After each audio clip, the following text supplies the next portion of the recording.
We must begin with a renewal of our churches before we have anything to offer the culture outside the church.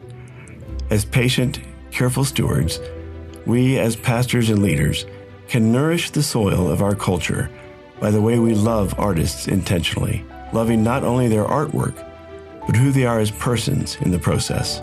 Joshua Banner.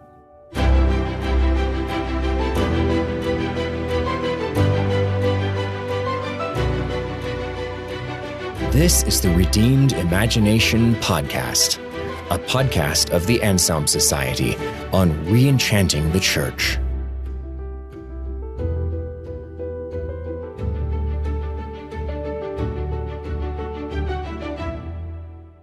Welcome back to the Redeemed Imagination Podcast. This is your host, Brian Brown. I'm joined by Father Matt Burnett, Heidi White, and Joel Clarkson. And today we're going to be talking about 5 ways that your church can start to be a more hospitable place for artists. If you're listening to this, you are either an artist that's hungry for this, a member of a church that's hungry for this, or possibly our core target audience for this particular episode, which is the pastor or church staffer that's really looking to think more deeply about this question. Maybe it's something that you're doing solidly and just always want to get better on. Maybe it's something that you're only just beginning to think about. But we want to be a resource for you, and we're hoping that our conversation about this can be a starting point for that. So we're going to talk about 5 things, and I'll give you a quick summary of what they are, a little teaser, and then we'll dive in. So the 5 things are: 1, love the artist as a person. 2, love the artist as an artist. 3, tip your hand. 4, show that you think their vocation matters to the kingdom. And 5, help them grow. All right, let's just jump right into the first one. Love the artist as a person. Yeah, I think it's kind of trying to start with the beginning, start at the very beginning, as the song goes. And I think that for us in this context, the beginning is the incarnation. It's Christ. And we have this sense of what is it? Where is our identity? And this is actually a great entry point for all of us as Christians, because we know that our identity is in Christ. And that's sort of where we begin. That's where we find our worth, our dignity, our sense of value, and everything else that comes out in our life that we produce, anything that we do, the relationships we develop, the work that we do. All of that proceeds from this point of being known and loved by Christ. And I so think that's true, Joel. Yeah. I'm just wondering if this is a point that needs to be stated. So I'm wondering if that's not something that the typical artist feels in walking through the doors of a church. Do artists feel embraced? Do they feel seen as human souls? Well, let's back up a little bit. I mean, what's on some level, love the artist as a person. The appropriate response for any human being, let alone a good pastor, is duh. Right. The reason that we're bringing this up is that a common experience that we encounter from artists is that, it's sort of analogous to the experience of the person who owns a truck. You own the truck, and immediately all your friends value you because they want to borrow your truck. I'm moving. I just bought a new fridge. And you talk to truck owners, they're very hypersensitive about this a lot of the time because they have this experience a lot of the time. But people value me because I have a truck. And you can get to a point either because you don't quite know what to do with an artist as a person, or simply because you really, really want to value art, where you are essentially, and I don't want to overstate this, but using the artist for their gifts. And that's great. The painting ended up on the wall. But who's caring for the artist? Who's having them over for dinner? There can be a disconnect where as soon as you find out someone's an artist, the sound guy in the sound booth, they become the sum of their skills. And that's the primary way that they get used to hearing from somebody from church. So what kind of questions, this is found out, what kind of questions would an artist like to hear from their pastor? Say you're at coffee hour, or you're out for lunch, or even just taking 30 seconds to know somebody a little better on the way out of the church. What kind of questions would an artist love to hear? Instead of, oh, you do sculptures. We've been thinking about a sculpture, a St. Francis thing out front or whatever, right? What would they love to hear? What would be a great thing for them to hear from their pastor by way of questions? from the perspective of an artist, this is something I've experienced before, and it's always been a blessing to me, including, I think, in conversations I've had with you, Father Matt, along the way, which is just, what are you up to nowadays? What's on your heart? What are projects that you're working on? I think that shows an interest in sort of their art beyond its utilitarian capacity. And also, I think, and that might even be a little bit more aligned to what we'll eventually get to in our second question. Maybe the first question is just, how are you doing? How's your world right now? How are you feeling about life? What's going on in your world? Like those questions, they apply to everyone, and they apply to artists too. They apply to the sound guy, and they apply to the person doing the, from the most sort of needed artistic things on a daily or a weekly basis for churches to the, the really unusual, interesting, creative stuff that goes into building cathedrals and stuff. People are still people, and they'll just need that sort of human touch, just somebody to ask them how they're doing. That's a great place to start, I think. Amen. Right. Well, this idea that artists with this capital A are some kind of different kind of mortal that has to be treated in a different way than other humans. It's, really kind of silly, honestly, that it has some historical roots, but it's frankly ridiculous. The thing that artists offer, whether they're creating sacred art or common art, is a kind of a deep dive into human experience, right? They're looking at what it means to be human and creating something from that. So it seems to me, and I don't mean to be dismissive of this point, it seems to me those would be really interesting people to talk to. Right. Tell me about your life. And that's just seems what really are you struggling clear. with? Yes, like really obvious to me. Like just interesting people who are thoughtful and interested in lots of different things that I can learn from and grow from. In a certain sense, and talk to and share with. You're absolutely right, Heidi. Look at the artist as somebody who is like the other people in your church. Look at the artist as somebody who does this as, whether they do it professionally, whether they do it semi-professionally or on a part-time basis, as this is what they consider to be a vocation. So if somebody in the church is an architect or somebody in the church is working in the medical field, this person considers that to be an equal kind of vocation. So maybe just starting a conversation and taking that art seriously as if it is their vocation and letting it sort of be in that context, that it's not treated differently, but it's treated as something that has worth, that has value, similar to the careers and vocations of others that aren't working in an artistic or creative environment. Yeah, I think you guys have framed it really, really well, much better than I did. There's this basic, the ways in which they're unlike and the ways in which they're like other people. You start with the ways that they're like. And I think part of the reason that we're even having this conversation is because to some extent on the artists and historically, as you were alluding to, Heidi, there really since the 1920s or so, there's been a pressure to set themselves apart and emphasize so much the different ways in which they see the world that perhaps it's easy to miss how many non-artists in the church experience life very similar. Oh my gosh, we're the same Enneagram personality type. Or, oh man, I'm not an artist, I'm an engineer, but I struggle with depression too. But there is also, because if a church has not historically engaged artists well as artists, getting to question 2, it's easy for that to be the first place you start in an attempt to fix it. So really, perhaps the easiest way to frame number 1 is simply, in your haste to fix what you perceive to be the problem, don't forget the ways in which they are like first. Don't forget them as humans first. We keep flirting with 2. I think we should jump into 2 because these feed into each other. So then you get up to, okay, love the artist as an artist, which is probably the challenge you're starting with if you're listening to this conversation. What does that look like?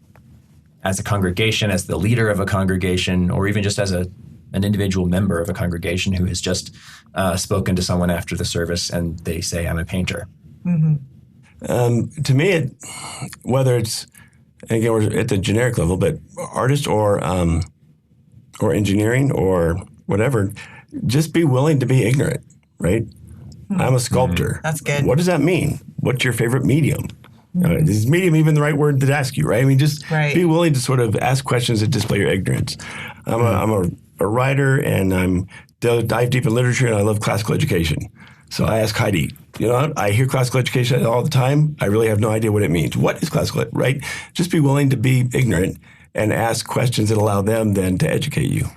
Yeah, I think that that's absolutely right. Is listening, this is so true in so many human relationships, but listening is so important. And people, artists want to talk about what they're doing and they want to talk about their craft, even if it's not to somebody who is similarly capable in their craft. They want to share. Artists are driven by that desire to communicate, that desire to look at something and then bring it into the presence of someone else. And that starts with that conversation about what they're doing and why they're doing it. I think part and parcel with the artist vocation is the sense that it is full of meaning. It's something which they see having resonance in the world. So they think very much about the choices they make and they want to be asked about those choices. Right. That's a great point, Joel, especially as a unique wrinkle for artists. So I asked my business owner who owns a surveying business. He's not necessarily interested in bringing surveying to the forefront of cultural experience. He likes it. He's interested in it. He's good at it. But that's not necessarily a driver for him. He may want to share with me how his business is going, but he's not necessarily interested in telling me about how great surveying is and how it could help change the world. Whereas an artist, like you said, does have sort of an impulse and impelling towards that. Yes. And that is kind of an interesting wrinkle to focus on. Thanks for that. Yeah, that potential disconnect where the artist instinctively feels what I do ought to matter to you. Yeah. So to be able to approach that with some level of ignorance and essentially say, I know this ought to matter to me, show me. Right. And some of them are going to be able to articulate that better than others. I think virtually all of them are going to appreciate that you asked. Right, they'll like the question. I think maybe sometimes we psych ourselves out in the church in this regard. But I think in a strange sense, and I say this studying theology and the arts, I think that pastors and artists have a lot in common. I think there's a lot of common ground to cover there, more sometimes than they think they have, because they're both dealing with, in a certain sense, how to be human and how to encounter God. And they're in partnership. If you look at the history of the church, they're in partnership so much of the time. And so I think thinking of cultivating that sort of question-based conversation, that sort of interest-based conversation, isn't only a benefit for the artist. It's a benefit for the pastor. It's a benefit for the church. It's a benefit that opens up a special kind of relationship that's historically seen and can still be valuable today. This is the like versus unlike on steroids. I mean, we really need to do an entire episode on the ways in which pastors and artists are like. That would be really fun. I alluded to it in the panel discussion with John Skillen and Hans Boersma and Junius Johnson at the conference, and we've talked about it a couple times offline. There's that great Phil Ryken article on how to drive artists out of your church. We were skimming through that and we were thinking, oh my gosh, so many of these things with a tweaked word would apply to a pastor too. Yeah. All right, we'll have to do an episode on that. I love that idea. Those are two groups that are just so used to thinking of each other as other, especially on the artist end, but definitely not exclusively. Well, I think so much of this goes down to just one of the lost arts of society, which is asking questions, right? Get to the heart of loving the artist as a person and as an artist. Don't make the assumption that it's just a hobby, right? Ask what their goals are. What do you want to do? What drew you into art? What do you hope in the future to do with it? Tell me about what you're working on right now. Those kinds of things. I mean, we're all gathered around this table because we do believe that artists have something to offer to the church. That's actually the entire point of what we're doing. So pastors who are listening in and wanting to cultivate that, so much of it comes down to the relationship that you build with the people within your congregation. And that just comes purely through asking questions. I don't know that there's really another way. So you just met an artist after church and they tell you they're an artist. Let's say they say I'm a visual artist. That's all they give you in the first answer. What questions might you ask to make that conversation go beyond, oh, that's nice? Right. Well, what does that mean? What is a visual artist? Tell me. I'm woefully undereducated or ignorant about this. Please enlighten me. Tell me what you do. That's what I would ask. What does that mean? What sort of visual art do you create? And then kind of go from there. Yeah, I think that's a great question, Heidi, right? And then where did that come from in your life? Right? Tell me, how did you get to that place? That's then loving them as an artist and a person. That's two birds with one stone. Oh, yeah. So Yeah. What are you working on right now? As people they'd love to talk about what they're actually working on. I can say this as as a working artist. And I think another thing that I just thinking about this conversation between pastors and artists, especially, is, and this is so understandable. There's probably a fear for a lot of pastors in opening up that conversation with an artist over time, because I think for a lot of pastors, a lot of people working in a clergy setting, there's that awareness that they may be limited on what they can make available in of themselves, or even in the short term for an artist. And there's maybe a fear of disappointment and fear of, well, I don't know. And I think in one sense, I wonder, and I'd love to hear what you think about this, Father Matt, knowing the sort of the inner workings and having worked with a lot of artists and knowing the balance between sort of church administration and artistry. But I think my inclination is to say it's so valuable to just enter into that conversation. And if that topic comes up, just to be honest with the artist and say, we're limited, but we care about artistry. I want you to know it's important to me. And I hope that as things go forward, we can have this conversation over time. That is such an encouragement to an artist, even if it's not we're going to give you an opportunity to create a piece of art for us. Even if it's just, we see you and we value this and we're thinking about it as a church. That's a great starting place. Right. Well, and not all artists, we don't want to also make the assumption that all artists are just like itching to make something for the church. A lot of them are. Yeah. To your point, I don't remember what you said earlier, what vocation you chose, something like a structural engineer or something.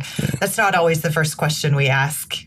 Right. My husband runs a defense contracting company. He's not like, how do I get defense contracting into the church? Like that's... Could you point a satellite in? Right. Yeah. Yes. I think, though, I would argue that it's a little bit more of I think that many artists who are working in the church have that sense that as they're finding ways to serve the church, that's a natural way to give back to the church. So I think it's a natural impulse that artists do have that inclination, especially I think musicians, because it's the most it's such an obvious thing week to week. There's that natural, but all artists, I think, in certain ways have that impulse of, this is a gift I have. How do I use it to serve the church? Right. Yeah, sure. And if you really want to open a can of worms, you can go straight to, as you learn about why are you here if you're a visitor? Are you coming from another church? Are you coming from another city?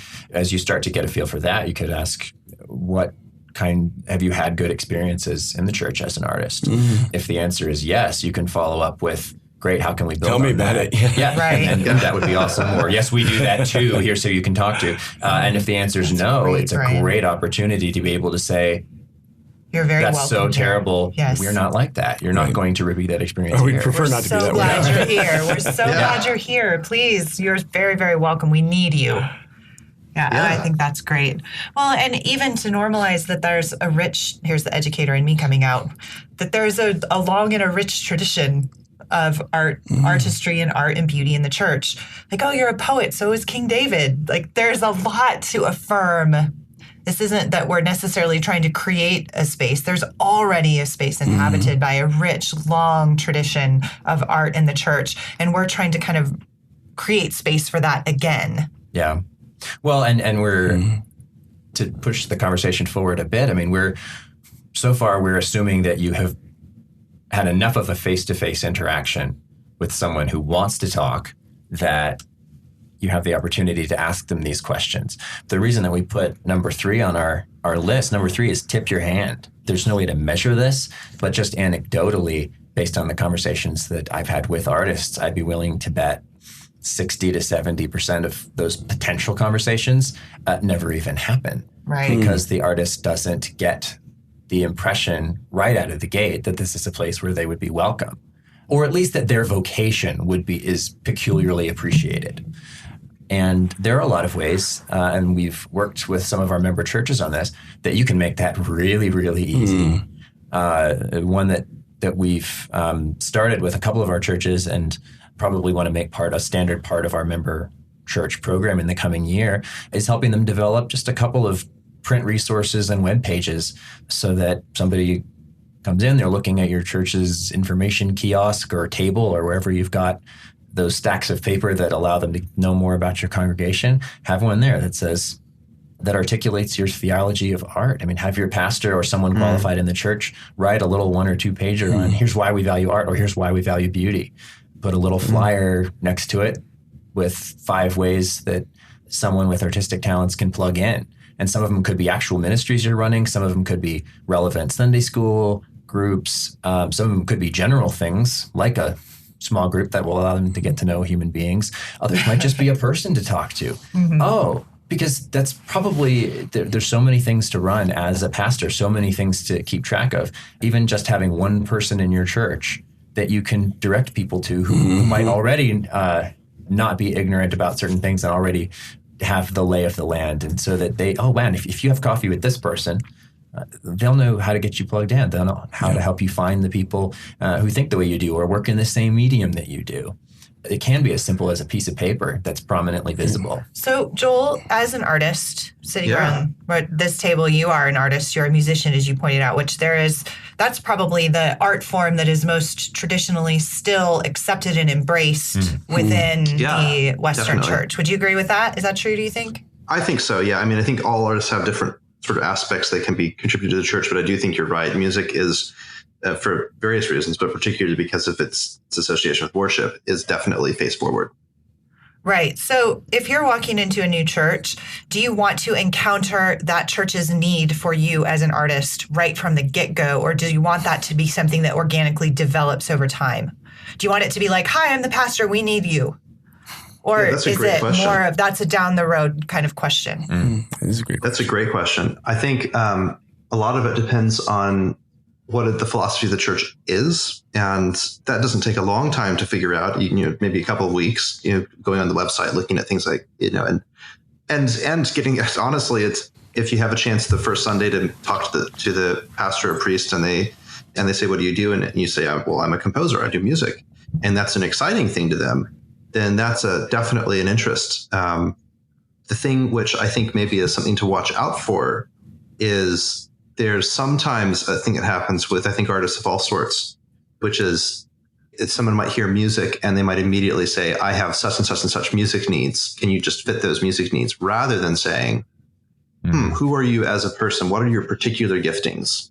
For instance, I'm a pianist. I can do some piano. I'm a vocalist. Composition is the thing which I love most of all. And I write choral music, And so if someone takes the time to sort of get to know those parts of me and those strengths in me, and then find a way to sort of hone that in, then that's really exciting to me because I love being able to serve in that way. But you also could be coming in with in a much different situation. You could be coming in just at a low point in your life, or a situation where you just left another church, or just moved from another city where the church primarily valued you. Back to item number one, for what you could do, and the last thing you want to hear is, "Oh, great, we can put you to work."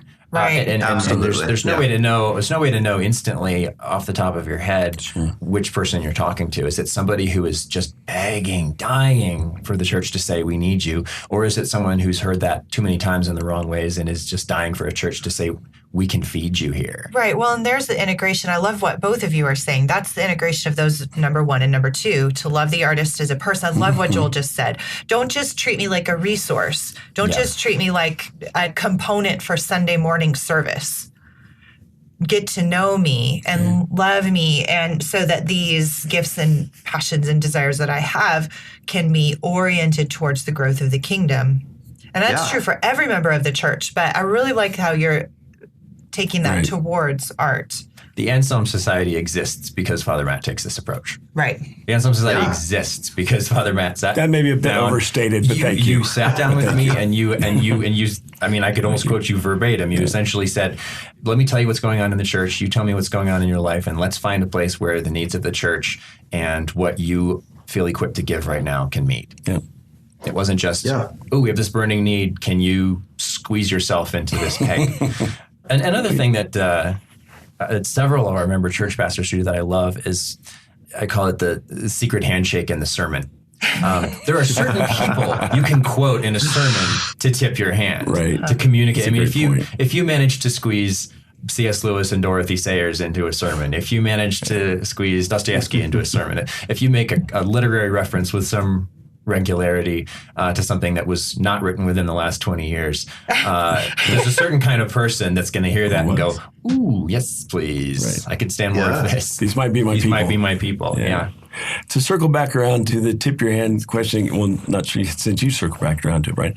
And at the risk of being heavy-handed, I can attest to the value of just being a church member and promoting the Anselm Society, publicly promoting its events, having the literature out. And again, I'll say, I don't mind saying it. If you're a church member out there, be a church member of the Anselm Society. Support it publicly and financially.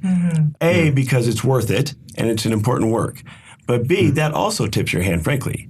I can't tell you how many people we've had make a connection between a decent vibe at Holy Trinity and a connection with Anselm, and instantly they go, oh, this might well be my people, right? Yeah. And it's also low-hanging, high-quality fruit for them to just to know that we're associated with Anselm. And then they go to the fantastic website, and instantly, I mean, honestly, Holy Trinity gets cachet out of your great work, Brian, and because we're associated. And so that's low-hanging fruit is just to promote Anselm publicly and organically. And again, I don't mean to sound too heavy-handed, but it's just true. No, and we encourage member churches, if they want to list Anselm Society as one of their arts ministries, or if they don't have any arts ministries, as their only arts ministry, to just list that on their site as almost as though they own it. We encourage that. Low-hanging, high-quality fruit. Somebody can see that on the website and go, oh, really? Right. I really like that secret handshake thing a lot. I like that a lot. I've never heard you say that before. And I think it's important because what it communicates is that pastors are on the same journey of integrating the tradition of art and beauty as artists are, right? So pastors need to be reading good books, literature, and poetry. They need to have a familiarity with painting and with music, know the difference between someone who's composing sacred music and someone who's writing worship songs, right? So that's the responsibility not only of the artists to carry that burden within the church, but of the church leadership to embrace that kind of way of living and being in the world. I think that's a perfect segue to item 4 on our list, which is show that you think their vocation matters to the kingdom. There are some easy ways to do this, but mostly this is probably the hardest of the 5 things we've got on our list, because one of the things, if your church has not done anything historically with the arts outside of, say, the praise band, and you're wondering where to start, you can do what we consider to be 1.0 things, like we're going to start an artist small group, and we're going to have an artist that we trust lead it, or we're going to have an art gallery or some sort of arts weekend. These are all kind of low-hanging fruit, great places to start. In the long run, though, with those things, there's still a risk that you communicate that art is this other. Right. Art is this thing over here on the side, and oh, good, we've got the artist shunted off into their small group. Now I don't have to worry about them anymore. It doesn't have to feel that way, but there is that risk. And what we see when we see churches thriving is when they're able to either build upon that stage or bypass it entirely and integrate artists into the life of the church. Right. And that's where it gets a lot trickier, because you do start to run into literacy issues, the challenge of, okay, at some point, if you've talked to your 12th artist and said, I don't know anything about oil paintings, maybe you should get a book on oil painting. Yeah, go to an art gallery. Right. And there's no way around the fact that this is usually going to involve something. some work, and it's usually going to involve somebody going outside their comfort zone. Right. Well, as Joel pointed out, art really does have a different place in the life of the kingdom of God than a lot of other industry. vocations. Yeah, absolutely. And it has that carryover between professional life and the life of the church. And I think, again, there's that sort of that fear of knowing how to do integration. But I also wonder if sort of valuing vocation, if, whether it's looking at the vision statement that's on the website and putting in something about beauty and artistry and the importance of artists in bringing beauty to the church, or whether it's doing a sermon series on beauty and artistry as, in the scripture, or doing a study of the Levites, or doing there's all sorts of different sorts of creative ways of building this into the regular aspects of church worship and teaching. And I think we talked about Sunday school earlier. Sunday school is a great way to sort of, if that's the place where where a church's sort of teaching of its theology comes into play, that's a great place to do some sort of series on arts and on beauty and on the interrelationship between beauty and the arts and why artists are necessary in that sense. And you can even do that a couple different ways.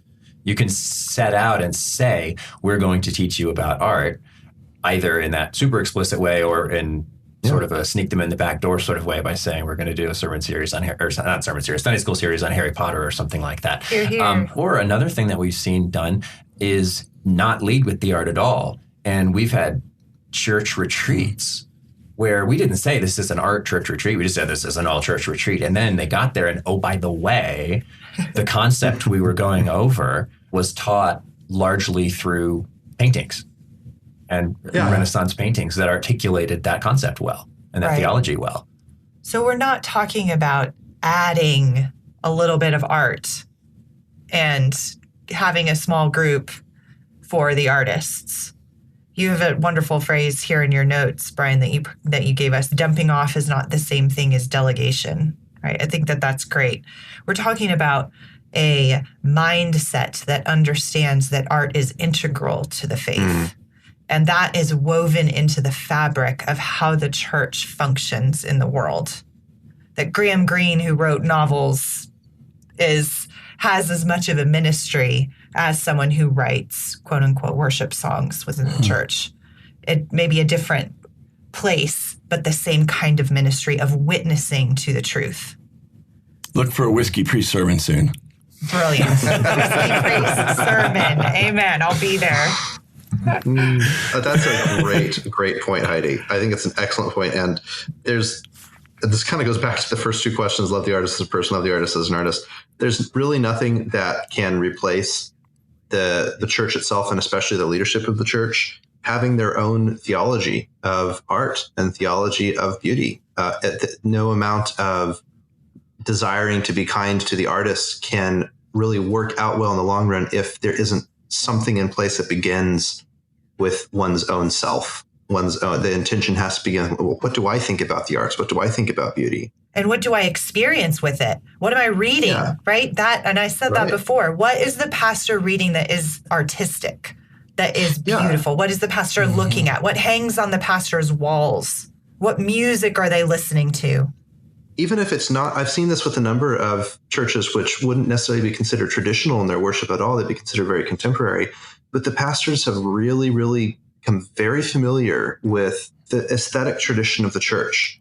And that has wonderful rewards for their communities, even if it's not a direct, even if it's not, throwing out the guitar and putting in an organ or something. It's nothing extreme as that, but it's just these sort of, okay, well, what is the church saying about this over time? And that's something that when the pastor knows it, it does change the whole tenor of the church and the artist feels it. And if you can do this, if you can start small, showing that their vocation matters to the kingdom. There are ways in which this is easy and there are ways in which this is hard. Right. The easy ways can be as things that are as simple as one of our friends who's pastoring a church plant in the South commissioned a series of paintings that went on the bulletin covers to go with the texts that they were covering. And he talks about paintings. And then there's a gallery at the end of the series. That's brilliant. And it was easy. They did pay the artist for their work, but it wasn't expensive. The artist was excited to participate. And again, it was a tipping your hand thing of saying, this is actually, we're going to put this in the service. This matters so much to us. And that's the service. And we've talked before about different art forms and how not every type of art belongs in every particular place. But if you can do something like that, where something is visibly incorporated into the life of the church in some central way, it doesn't have to be Sunday morning worship. You are sending a loud message. It does get a little tricky, though. And people will notice. They'll notice, right? They'll pick up on the bulletin covers. They'll pick up on the small displays in Fellowship Hall. While you're finding the Arts Theology Journal that you want to subscribe to, or Alvin Plantinga, by the way, has a fantastic book on pastor training, just a plug there. But while you're doing that, just do stuff, right? Most churches, unless they're humongous, but most churches are enough of a community and family that they'll appreciate if you just do stuff. And you'll get better over time, right? You'll get better over time. You'll recognize, well, that piece maybe should have been there this time, or vice versa, or that piece should have been there. Or if you're a pastor, just do stuff. I find that your people will love that you're thinking about them and you just do stuff. And it'll get better over time. And if you need advice, call the Anselm Society. No kidding. I'm not kidding in the least. We're here. Right. But just do stuff for your artists. There's one more thing I think we should cover on this topic, and that is because it's an area where it is easy to go wrong on two different sides of the fence or horse or whatever proverbial image you're using. Wherever we're playing on the side of. Showing that you think an artist's vocation matters to the kingdom means first and foremost valuing excellence in that vocation. Amen. And that gets tricky because on the one hand, you can create a dynamic where you don't get to count as an artist in the church until you're a master, or that's how an artist feels. But you can also create a dynamic where any finger painting is treated as good as the master's work because it's done for Jesus. And the artist knows that's not the case. And that's the thing. Right. This is about authenticity. This is about honesty. I mean, if artists think that you treat all art the same as long as it's done for Jesus, they'll know that you don't really see value in what they do in a way that's central to the life of the church. You might see it as valuable as, oh, that's so sweet, but that's not what we're talking about. Well, it's like Langell said it. We quote this all the time, right? Bad art is bad religion, no matter how pious it is. And so this is one of the trickier things. You can say out loud, you can say more or less what we just said, but navigating it in practice is trickier because you have to create a dynamic where on the one hand, the best art is elevated in some way. Right. But on the other hand, someone who's just starting out is encouraged profoundly in the place where they currently are. Right. And they need to be able to see both. Yeah. Right. Well, and that's point number 5 on your list, right? To help them grow. Let's do it. Let's talk about that. Because art is so powerful. It has the power to move the human spirit. That's why Jesus told stories. That's why the Bible is the greatest literary masterpiece in the history of the world.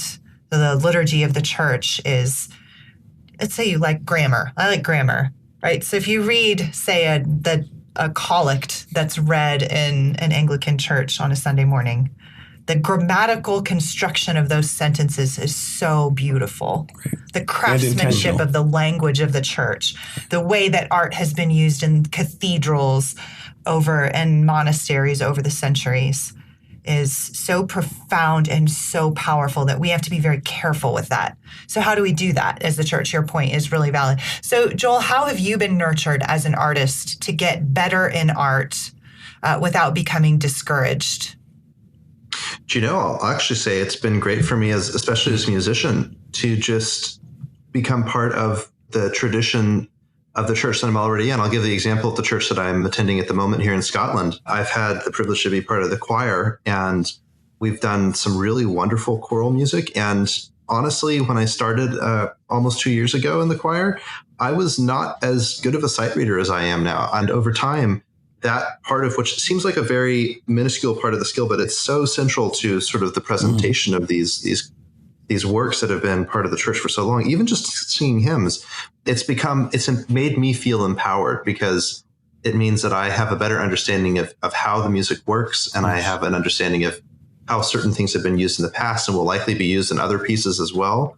So even as a composer who works with notes all the time, just being part of the regular worship of the church has opened me up to a lot of growth, and it's made my composition better. Nice. Well, and you're oriented towards growth. And so I think in some ways, some of this rests upon the artists themselves. We've been talking a lot about what pastors can do. And I think in this case, artists, we have to be oriented towards getting better at our craft. Not just expressing what we're feeling at the time and what we're thinking about, and I want everyone to know me, right? Yeah. Especially within the church, it needs to be oriented. The power of art needs to be oriented towards the glory of God and the building of his kingdom. And so I love what you're saying, Joel, because what you're saying is I want to get better.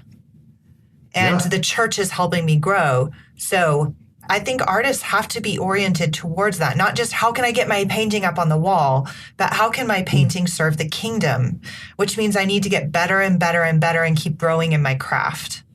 And you see this a lot in the early church. Athanasius does this. He approaches the way the church addresses a human being, the human soul, and the way that a human being approaches music in much the same way. We're going to meet you where you are. We are not going to say, you are too flawed for Jesus. Right, that's right. We're not going to say you're too sinful for Jesus. We're not going to say you're too young of an artist for Jesus. But neither are we going to say, you're perfect. Right. You don't need grace. You don't need to grow. You don't need sanctification. You don't need to improve in your craft. This is on the most basic level, the mission of the church, to be able to meet someone where they are and take them somewhere else. Yeah. And part of the gravitas that the church can cultivate on behalf of the artist to help them move along in that way is to know the way that the church has dealt with visual art in the past, to know the way that the church has dealt with music in the past. And if the church becomes aware of that, they'll have more to give to the artist and more to help them with, because we don't learn in a vacuum. We learn out of a knowledge base that comes before us. And it's so much better to feel as an artist in the church that you're not just swimming in a kiddie pool, but you've been actually thrown into a river and you're getting pushed along by the current that came before you and is moving you forward to something else. Like, that's such a better way to grow as an artist in the church.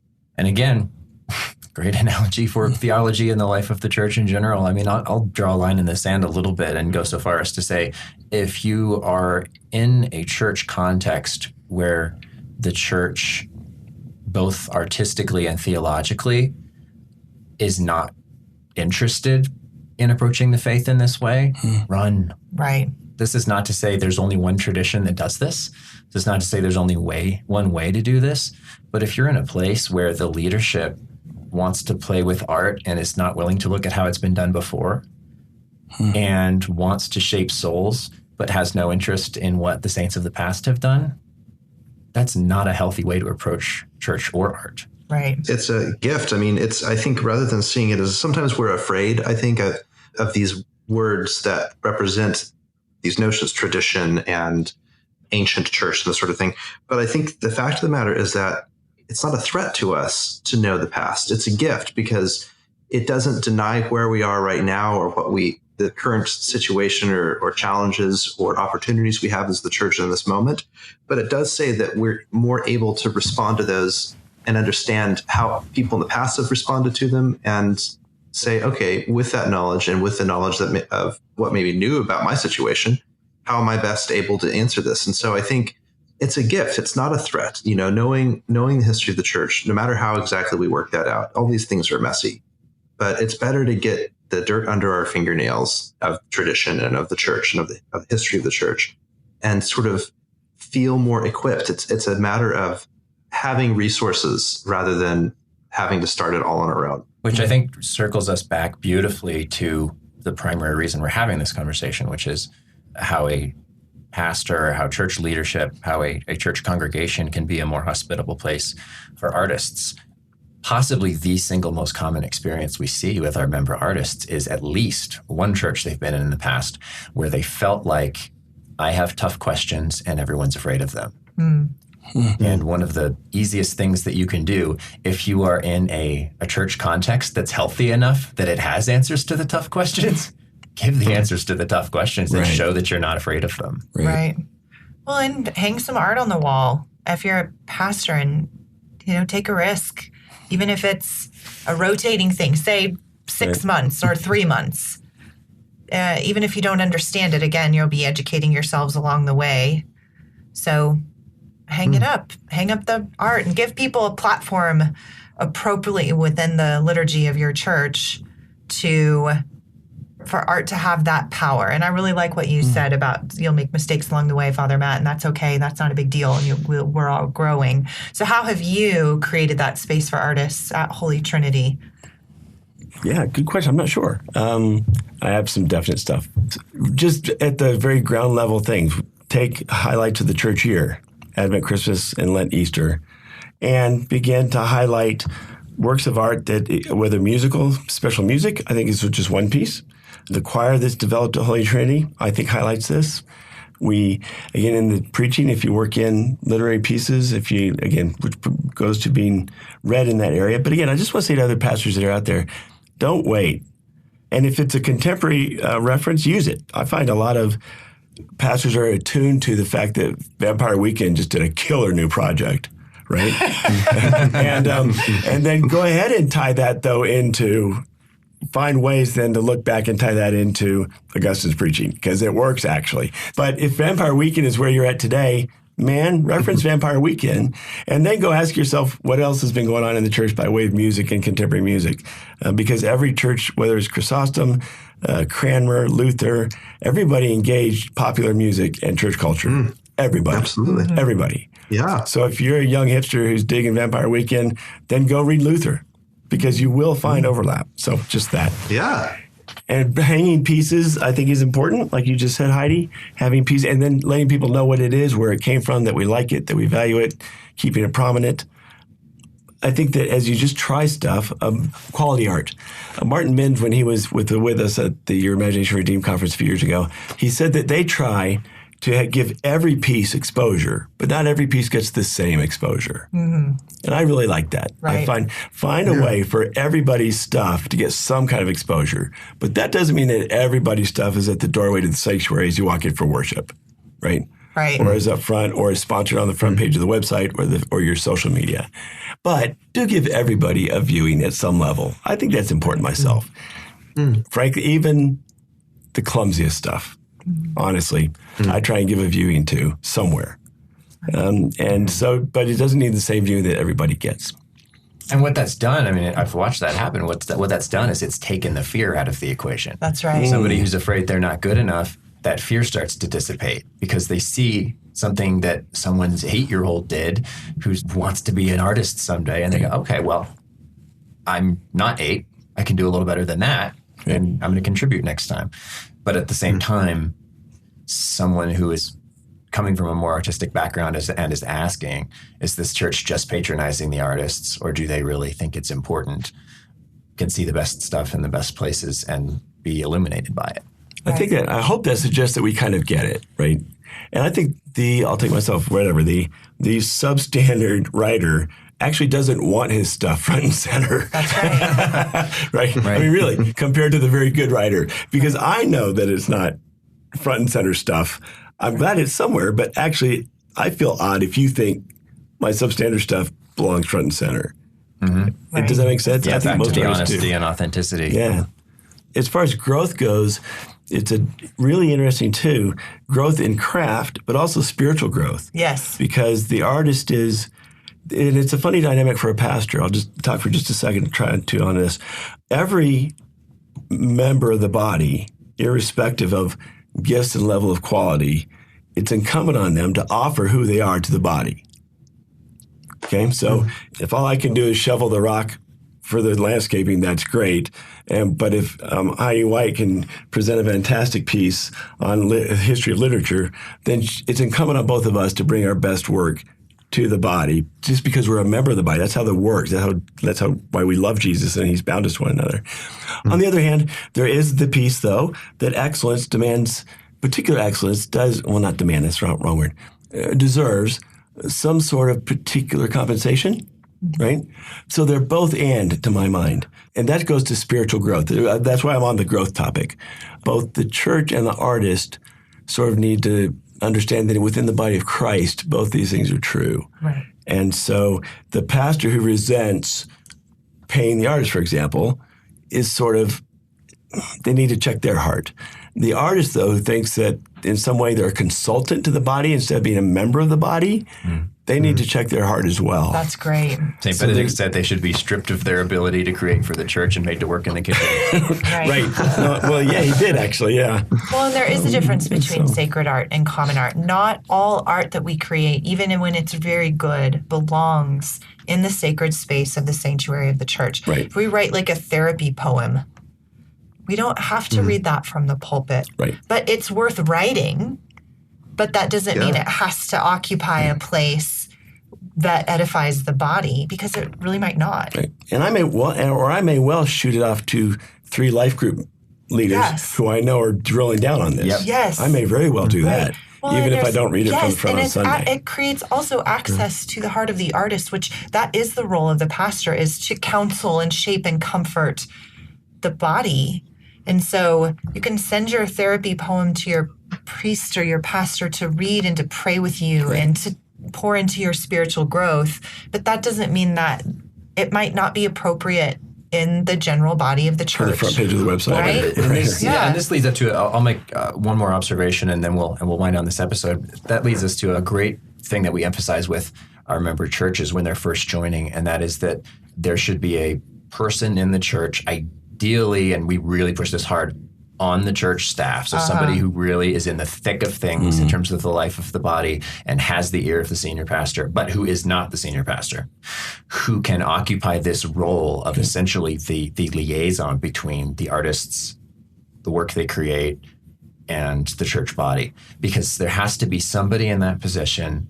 And in some cases, it can be the senior pastor, but it's great if it can be somebody who kind of eats, sleeps, and breathes this, who knows what the artists are creating, who knows what the needs are in the body and can connect them with each other. If I, as an artist, can create something confident that if it is of value to anyone in the body, it will get there, that's a very, very valuable thing. And that's something that we work with our member churches on. It's not an overnight thing, but it's a beautiful dynamic if you can create it. Right. Well, it's the difference between Joel doing a composition for the sacred life of the church and Joel writing a sad song about a breakup with his girlfriend, right? They're both worth writing.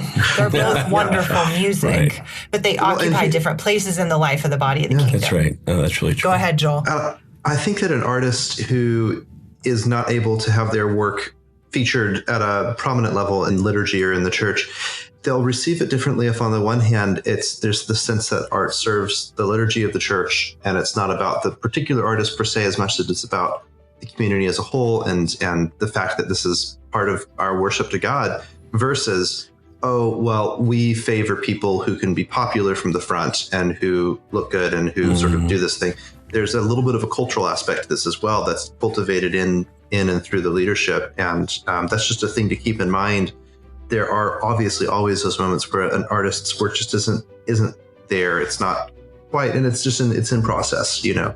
But part of helping them is helping to sort of move away from that sense that art is only valuable if it makes the person popular and makes them cool or makes them sort of turns them into a prominent figure, as it were. Because that can be, we all desire, even I as an artist, I admit it, I want to think that I'm pure of intention, but, you know, even I have my moments of thinking, oh, it'd be so cool if, you know, I were able to do such and such. And certainly not every artist has that intention, but I think every church can practice building this sense of the centricity of worship, of the liturgy, not being around the person, but being around Christ, and that the worship and the artistry that goes into that serves that purpose and not people that are creating it. Yep, exactly right. Well, this is just the beginning of a conversation. We love having this conversation. We love working with churches to continue to grow in these areas, and we're still learning. So if you want to talk to us about becoming a member church, or if you've got a great story of something that your church has done that you think other churches would benefit from, email it to us at anselmsociety@gmail.com. We'll look forward to continuing the conversation with you, and join us next time. Thanks, everybody.